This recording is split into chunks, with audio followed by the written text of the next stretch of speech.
Okay, so 1, 2, 3. So number one, warm call, right? I'm calling it a warm call instead of a cold call because with apartment locating, your whole entire lead gen comes from organic free internet platforms, okay? So how do I say that in a simpler way, right? You don't really pay for the advertisements, right? We post them on sites like Craigslist, Letgo, Facebook Marketplace, OfferUp, any app or site that has like a housing category, okay? That's where all of my traffic comes from, okay? So we're posting ads on free organic platforms, right? They call us. That's the main differentiator between these two, okay? These clients call you, and then all you have to do is respond, right? Pretend this is a cell phone, okay? So the client calls you, doop, doop, doop, and he's calling you. Saw this apartment on this advertisement, and I would love to learn more about it. So then all you've got to do at that point is respond, I would love to tell you all about the apartment that you're inquiring about. In fact, I could even send over a few more other recommendations. How does that sound? You guys see how much more comfortable those sort of conversations go when clients reach out to you first, right? And so that way it's like you're responding, right? Because they're contacting you, all right? As a cold call, we're reaching out to people at random times of the day, right? Whether it's a for sale by owner, an expired listing, scraped phone numbers from some prospective cold call dialer software. However you're getting your leads, or if you're door knocking, you know, you're reaching out to the client first. They're not reaching out to you, right? So it's much more unsettling and uncomfortable when you do cold call lead gen, right? And that's like the only option as a traditional realtor, right? Unless you're working with referrals, but that's not how we all start off if you're a new real estate agent. So referrals don't count in this example.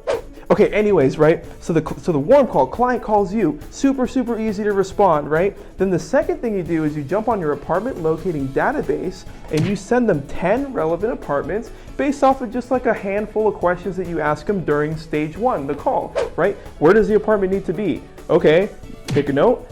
What's your budget? All right, take a note. And how many bedrooms do you want in your apartment? 1 bedroom or 2 bedroom? Right, so just a couple questions. And then you literally use and leverage your apartment locating database from home, okay? Notice that these two life cycle stages, you're at home. You're not actually at an office, right? This whole job is done at home as an apartment locator, okay? So you send over 10 apartments that meet their criteria. You send it over digitally from your laptop. And that's basically it, okay? Then you go over to stage number 3, follow-up. Okay, because when you send over a list to your client, right, they're gonna go tour these apartments by themselves. And when they go on tour by themselves, you know, the apartments hire staff, they're called leasing agents, right, to give your client a tour, answer questions, and then close them at their community. Okay, so you've got a leasing agent that's closing your client while you're at home, right? Your job was just referring them over there in the first place, which we did over a quick email. And then, so that's it. The leasing agent closes your client and you're just following up, right, until they close. That's all that's happening. All right, so unlike other sales jobs, right, that require us to call every single day, multiple times a day for weeks, right? With apartment locating, you know, I teach my students to just call and text once in the morning around 9 a.m. because we know as Americans, you know, right when you enter work, no one's really that productive, right? So it's smart to follow up with your clients at 9 a.m.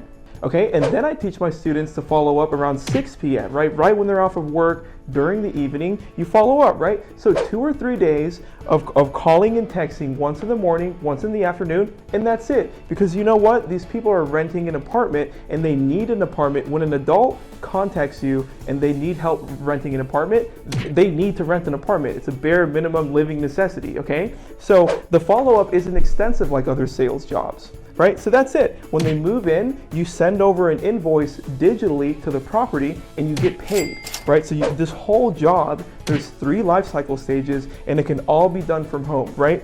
If you're a realtor, you know, cold calling is harder. Then you almost always have to do life cycle stage 2, set an appointment, okay? Because buying a house is such a big deal, right? It's the biggest asset that people own, okay? So you gotta set an appointment. Either you're going to their house or they're coming to your office, but it's gotta be professional, okay? Then you're going over pre-qualification, right? If you noticed, I didn't write pre-qual here because the pre-qual is so laid back as an apartment locator, okay? When you work and you broker rentals, as long as your client has over a 500 credit score and no felonies that are crazy, they're gonna get approved to the apartment, okay? With buying a house, you know, you've gotta have over typically a 600 credit score. They have to have 2 years of tax returns, you know, in the same industry, so that gets tough.